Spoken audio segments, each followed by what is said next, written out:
Another week, another 20-year-old Palm to unbox that still has not had the factory seal broken. Hey, what's up to all my Licious fans? Steve Licious here, and this week it is the Palm 5, which is interesting for a few different reasons, but the number one reason why I purchased this particular one off of eBay is not only the fact that it was factory sealed, which of course I like because it's pretty cool that we're the first ones to open this up in over 20 years, but this one also came with a factory sealed Palm 5 modem. And the reason why that's interesting is that there actually is some use you could still get out of the modem. This should still work. If anything, with my experience with the handspring visor springboards in their modem is concerned, I was able to get calls out using the modem on the handspring visor. So I do believe once I get this set up that I should be able to connect to something. What? I don't know. That will be the subject of a member video, which is just a reminder, if you love the channel, you want to keep us independent and help support the channel, please think about joining because there are member videos every week that cover stuff like this and using the modem on a Palm 5 in 2022. So we're going to unbox the modem. This one takes AA batteries, AAAs rather. The cool thing about the Palm 5, cool at the time, I don't know about for our purposes today, but that this Palm it was a rechargeable battery.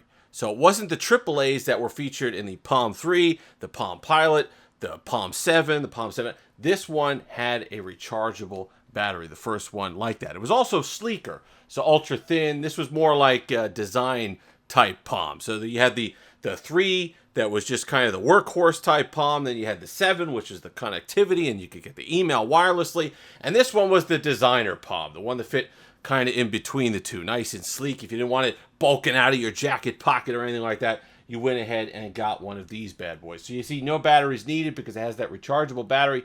Elegant design. This is the ultra thin and ultra light, keeping your data safe, applications, all the rest. So if we could pull around on the side here. This one had, so you compatible 486 PC, Windows 95, 98, or NT 4.0. This is really... But you can see it had even though it was a slightly older one, it came out in late 1999, it did have the updated 16-bit grayscale display, which is quite nice for our purposes because those were really much better displays to look at. So I do like that quite a bit. It's going to come with the common Palm stuff. I'm going to be able to hook it up to one of my retro PCs. 2 megabytes of storage on this one because it's not the X model, so 2 megabytes on this one. Of course, the X models, the Palm 5X had 8 megabytes, that being one of the big differences. So let's get into this one. Let's look around the other side of the box here. Let's look at the back. And you can tell this one was more the design one, the sleek one, meant for a wider audience because the back, unlike the 7 and the 3, this had a nice big spread showing the whole going around the whole device, showing you what you could do. And the data book, all the rest, the stylus, the memo pad, to-do list, syncing, the hot cradle, and the modem actually looks something like this, which is quite nice.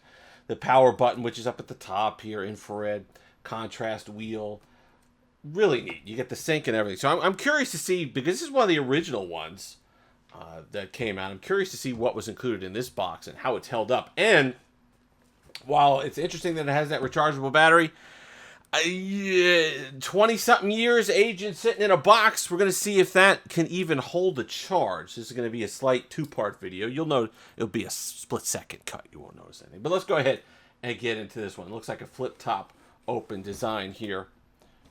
So kind of get through the plastic. All right. Unboxing tool.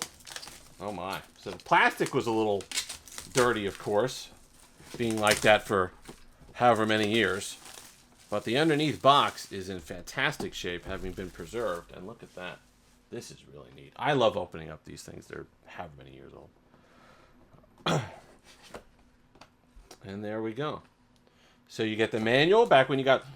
Ooh, that's a proper 90s electronic smell that had been waiting in there the entire time. So that's that was quite nice to get a whiff of that. You got the manual back when you got a proper manual, just like last week with it. You got everything you need to know there. Accessories for the whole book full of little accessories, but then the thicker manual there. And then we've got kind of similar to what we had last week with the Palm 7. We have this is the syncing cradle, which you're going to have the serial port once again for that because we are talking 1999. But this guy, we got the parallel adapter for that, in case you didn't have a serial port or a free one, or there was some sort of conflict. And then this, the charging, look at this. Back when you got a charger in the box, huh? All those cell phone companies today. This was $500 at the time, by the way, when it came out. It was about $800 in today's money. So wasn't cheap by any means. It wasn't one you got just on a whim. But it is nice that you got the charger in the box for the rechargeable battery on this guy. So let's get out the actual, do we have yes, we got the, unlike last week, this is actually preserved. And how did it hold up? The little palm case. Interesting. Is this for an extra stylus? What is this? Is this like a palm sleeve? I'm going to have to work with this. I don't know if it's just been fused together, 20 years sitting in a box, or, this is the flip. This might be the cover. All right, we'll mess with that in a moment. But let's take a look at the Palm 5 itself. Oh, you know what? That is nice. That is considerably thinner. Let's go ahead and get out a 7 here. And I think we got a 3XE, which will give us some comparison here. So this is the 7. All right.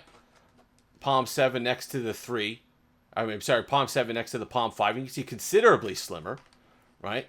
A bit more design-oriented here, sleeker. This is something that's a little bit more stylish. And then we'll look at it next to the Palm. This is a 3XE, but the form factor wasn't horribly different. But you can see the comparison there. Certainly still, these were workhorses, business-minded. You didn't really worry about how it looked. But this one is the one you're taking out to dinner. You kind of want it to look a little neat. And it also feels a lot better, too, because it's slightly different construction than the just kind of regular old plastic on the other one. So really, that's interesting. I like that a lot. And of course, it's got. Oh, look, that threw me. It's two stylus. That's interesting. So if you lose one, I never knew that. It's got a spot for 2 styluses. Oh, you know what that is? I was like, why would it have a port for a second stylus? I never used one of these. It's because if you did this, you probably could take this one out, okay, and then this one hooks in there. Probably did that wrong. Probably have to do it the other way. Yeah, we probably have to do it that side. So you could take one of these out, hook that in there, and have it fold over. Yeah, look at that. And that's your cover, right? It's not much of one, but it does serve as some sort of protection on the device at least. That's neat. And that's neat that they include that. And they have the multiple styli that you could put on here as well. So, all right, let's see what we got here. Obviously, that battery's dead. We're going to plug it in, see what kind of charge this thing holds. Let's unbox the modem quickly as well, and then we're going to have that cut. So let's bring the modem up here. Cut into this bad boy. Get a look at this. Trying to cut in without harming the box at all. But this is the part. This is the piece that makes it cool, for me anyway. Because I think that if I could find the proper software of stuff to dial into, basically bulletin board systems at this point, that would be something that would be able to do. All right, so we got that off. How does this one open? It's got that tab up there, just old school open, right up the top. This is where it's going to get. We might be destroying a 20-year-old box. I know people are going to be cringing. This is just. Oh, here we go. Slide out from the bottom. Oh, out from the side. There we go. Palm Modem Handbook. Proper handbook. This was 33.6 in speed. Comes with batteries that actually don't. Yeah, no, they're roasted. But it comes with an RJ11 cord because that's what it would use. You could actually use this as. There was a way to get, not cellular service through this, but there were other modules that you could get cellular service and pager service, and there was a way to hook this up to your cell phone and get data that way so you could get stuff wirelessly and make calls. Not wirelessly, but you could use your cell phone. You'd be hooking this up with an RJ11 to your cell phone somehow, but then you'd get interested. That's interesting. Look at that. That's where your AAAs would go to power this, because this was, of course, battery powered.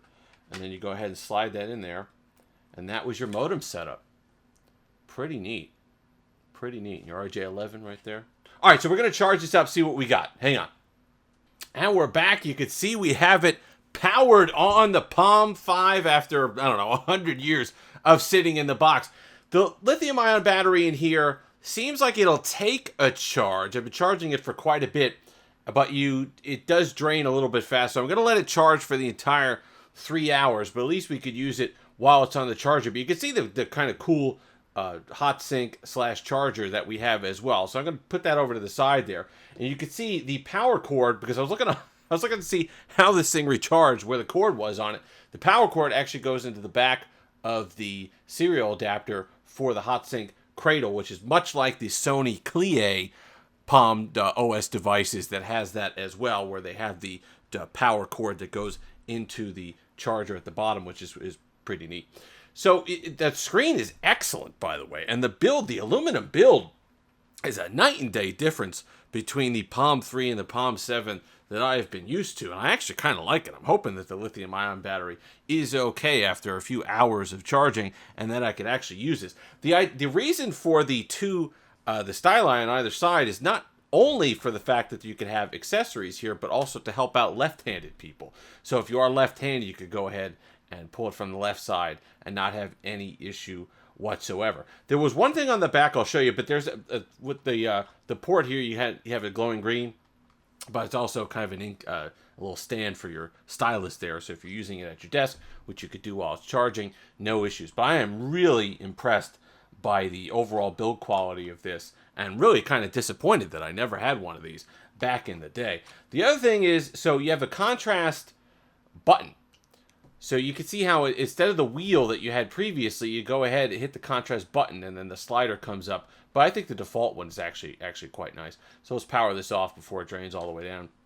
That little hole there is what holds in a lot of the accessories for this. Because one of the things that was kind of a nuisance at the time is because they had that power going through the sync cable, and they also had a new connector. So that means new cradle, new accessories, your Palm 3 accessories, your Palm Pilot accessories would not fit on this, especially with the kind of flared base here and all the rest of it, but mostly, more importantly, the connector and to be able to take power through there. So you had to have different accessories, but in order to hold them to such a form factor, like the modem, it had this little, it's kind of magnetic, like you'll see it in the modem, it kind of comes out and latches into there, and you got to hit it to eject it, but it holds it quite well.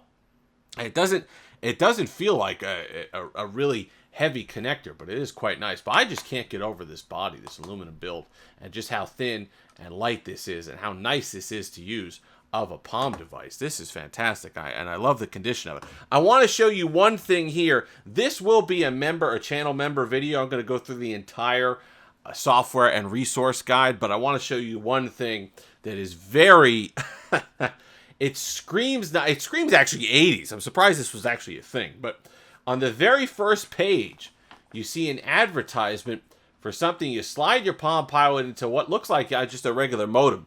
But what it actually is on the back. So your Palm would go in here, and on the flip side of this, it's actually a coupler that you'd hold the physical phone receiver to in order to get your data and get your email on the go. So you'd sit there, you go to a payphone or something, dial in, or you're at your office, you dial into something, go ahead, put that coupling into what I guess would have to be some sort of modem. Palm Connected Organizers Bench, what was this? Pocket Mail Backflip.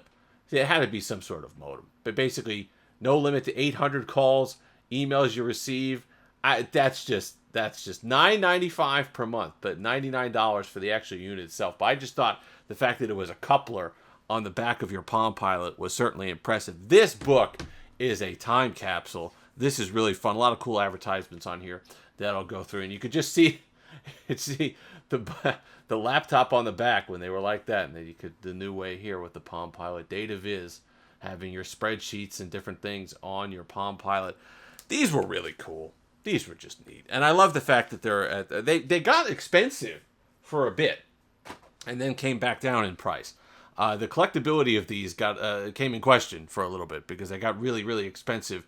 Because I like them new in the box. Yeah, you can get them cheap if they're beat up or something, but I like them new in the box to be able to experience that and be the first one to have used it. But this one, really nice. And that screen is just fantastic. Absolutely great. Great contrast. They said that there was inverse backlighting on this, but I don't see that. I see it as just a regular. So I wonder if it was so unpopular that people just, for later releases, or ones that came out a little later, they just said, you know what, we're going back to this one. You know, I'm kind of holding out hope for this lithium ion.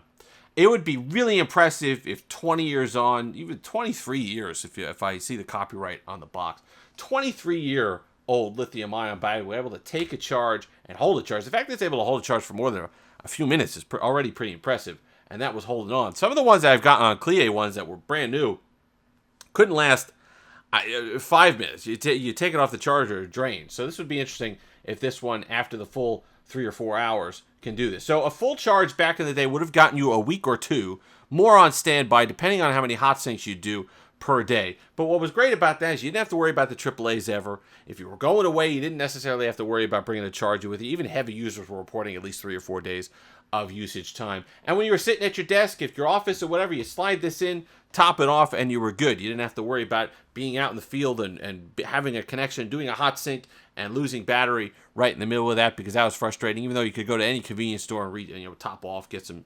AAAs, the lithium-ion rechargeable stuff certainly was the way to go, and really cool to have it on a device like this. Big metal. Look at this cradle. Big metal cradle, heavy, thick base. This thing isn't going anywhere on your desk, which is fantastic. Back in the 90s when they made things properly. Kind of a get off my lawn statement there for an old man, but it's all right.